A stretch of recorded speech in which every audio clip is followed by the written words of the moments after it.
The silence before the storm. Commander Jake Morrison had been stationed at Titan Research Facility for 3 years, and nothing had prepared him for what appeared on his screens that Tuesday morning. The coffee in his metal cup had gone cold hours ago as he stared at the impossible readings flooding in from the Deep Space Monitoring Array. "Dr. Okafor, I need you in the command center immediately," Jake spoke into his communicator, his voice steady despite the ice forming in his stomach. The readings showed something that shouldn't exist, a fleet so massive it defied comprehension.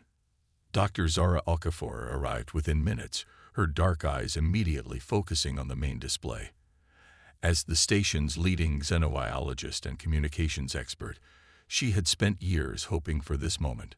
First contact with alien life.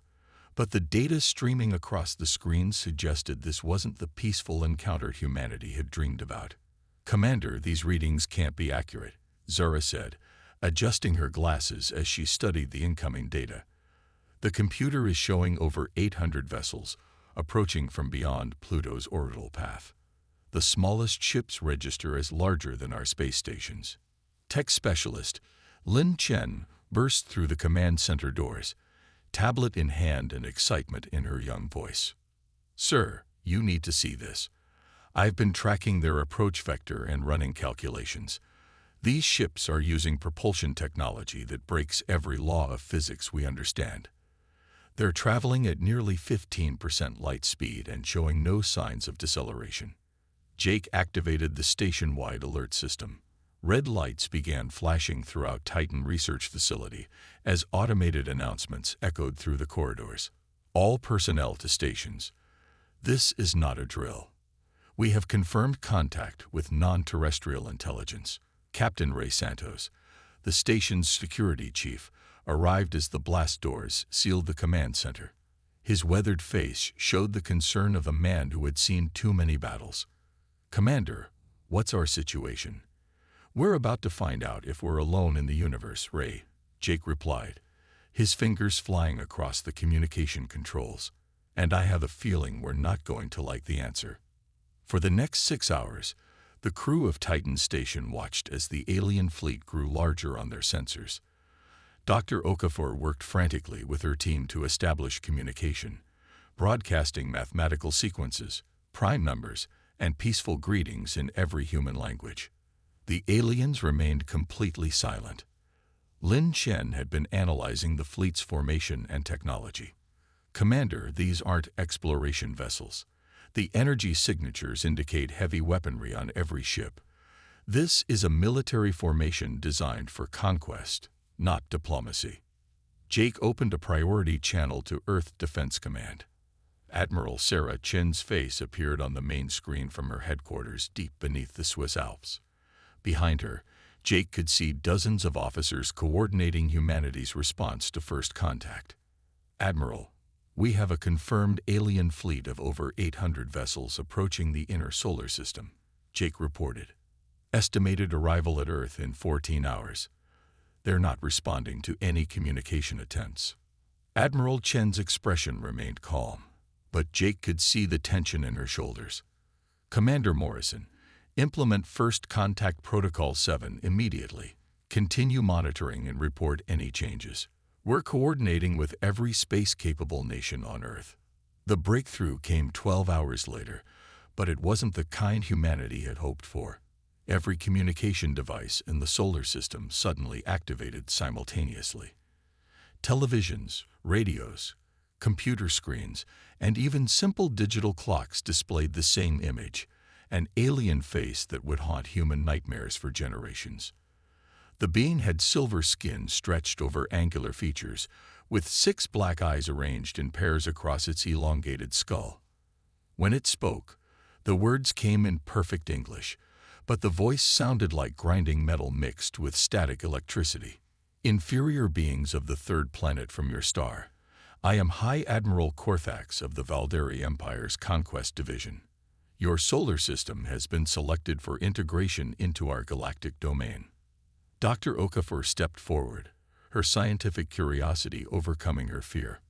"We represent the human species of Earth. We're willing to establish peaceful diplomatic relations with your empire."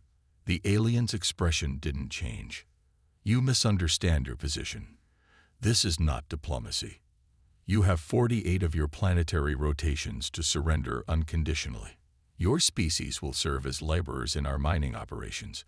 Your planet contains rare elements we require for expansion." Jake felt anger replacing his initial fear. "And if we refuse, then you will join the 1,247 species that chose poorly before you." The number hit the command center like a physical blow. Over 1,200 civilizations had faced this same ultimatum. Ray Santos spoke what everyone was thinking. How many chose to fight? "All of them," High Admiral Corthax replied without emotion. "All chose destruction over service. We expect no different from your primitive species. You require demonstration of our capabilities." Jake watched helplessly as one of the smaller alien vessels positioned itself near Europa, Jupiter's ice-covered moon. Through Titan Station's powerful telescopes, he could see the moon clearly, a world of frozen oceans that scientists had long believed might harbor life. A beam of crimson energy extended from the alien ship and touched Europa's surface. The moon didn't explode or crack apart. It simply ceased to exist. In less than 5 seconds, a celestial body that had orbited Jupiter for billions of years became nothing but scattered particles of ice and rock drifting through space. The command center fell into stunned silence. Lin Chen was the first to speak, her voice barely a whisper. That was their smallest weapon on their smallest ship. High Admiral Corthax's face reappeared on every screen. This demonstration utilized 2% of minimum weapon capacity. Each primary battle vessel in our fleet carries planet-killing weapons. Your resistance will accomplish nothing except your extinction. The transmission ended, leaving the crew of Titan Station staring at empty screens. Jake activated the communication channel to Earth, where Admiral Chen was coordinating humanity's response. "Admiral, recommend we implement Protocol Omega," Jake said quietly. Protocol Omega was humanity's last resort. The complete unification of all Earth's military forces under a single command structure. "Already in progress, Commander," Admiral Chen replied. "Every nation on Earth has agreed to suspend all conflicts and work together. We're evacuating major cities and moving critical infrastructure underground. But Jake, we need more than military preparation. We need hope." Dr. Okafor had been quietly analyzing the alien transmission. She looked up from her workstation with an expression that mixed fear and excitement. "Commander, I think I've found something important. These aliens have conquered over 1,200 species using exactly the same approach every time." "What are you suggesting?" Jake asked. "I'm suggesting they've never encountered a species like humanity before. Every other civilization either surrendered immediately or fought conventional battles and lost quickly. But humans," Zora paused, choosing her words carefully, "humans are unpredictable." Lin Chen looked up from her calculations. "Dr. Okafor is right. I've been analyzing their fleet movements and communication patterns. They're following a script that's worked perfectly for them across the galaxy. They expect us to either submit in fear or attack them with inferior weapons." Ray Santos crossed his arms, his military mind working through possibilities. "So what happens if we don't follow their script?" Jake stared out at the stars, where somewhere beyond his vision, 800 alien warships were approaching Earth with the power to destroy worlds. For the first time since the crisis began, he felt something other than fear. He felt determination. "Then we show them something they've never seen before," Jake said.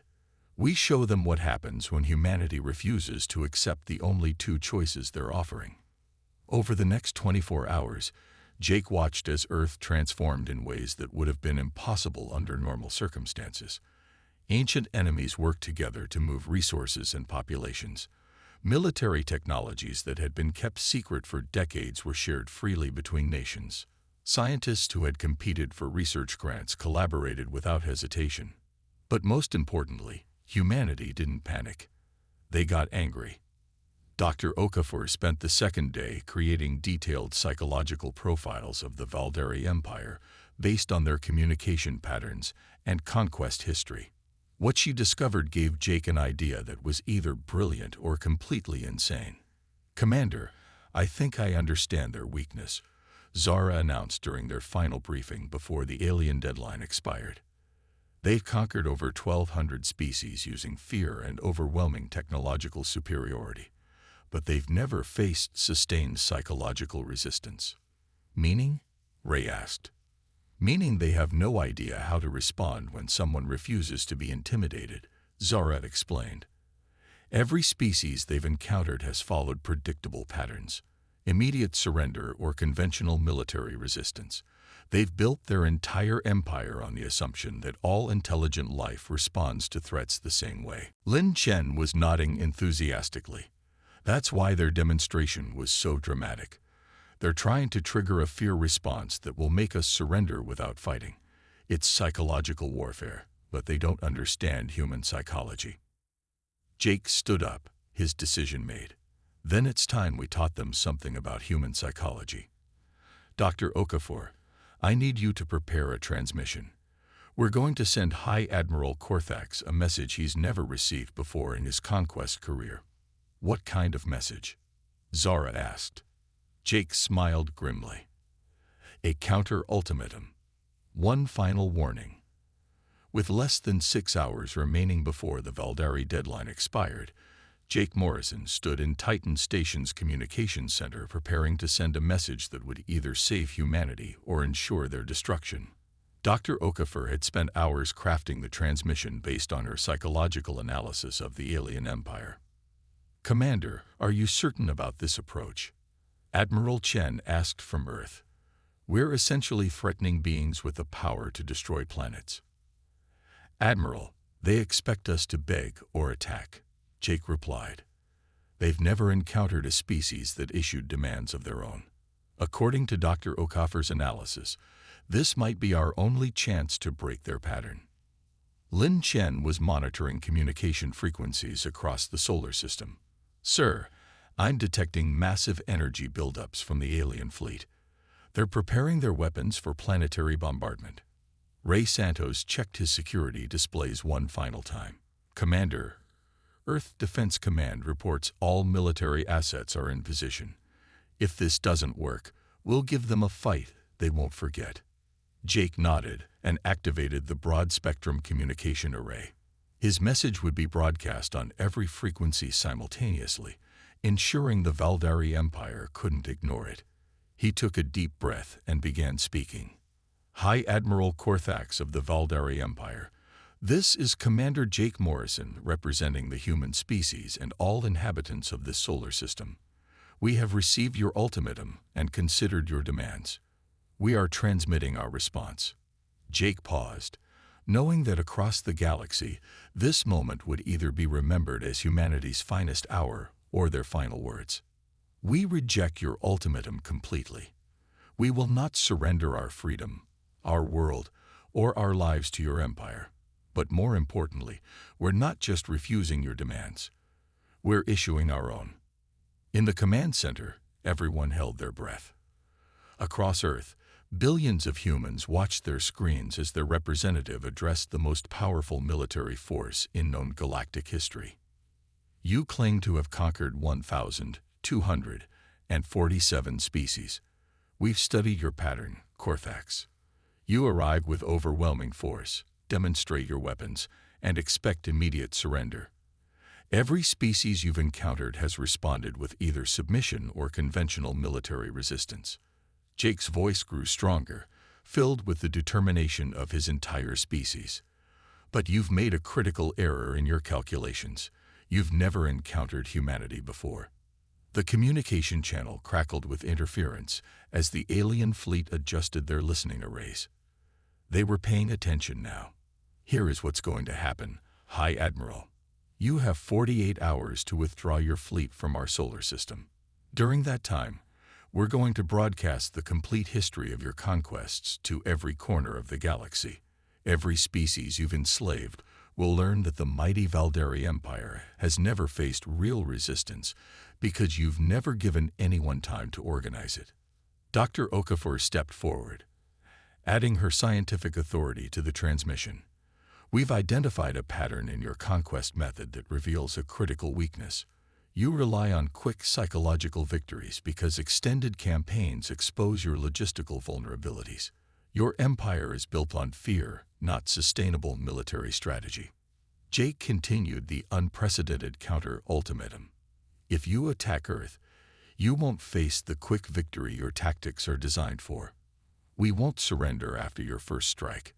We won't collapse when you destroy our cities. Humanity will fight you with every weapon, every strategy, and every desperate innovation we can devise. Lin Chen had been monitoring the alien fleet's communications.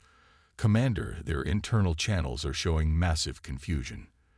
They're requesting guidance from higher command authorities. That's because no one has ever spoken to them like this before, Ray Santos observed. They don't have a protocol for species that issue counter-threats. Jake pressed his advantage, knowing he had the Valderi Empire off balance for the first time in their conquest history. But here's what should really concern you, Korthax.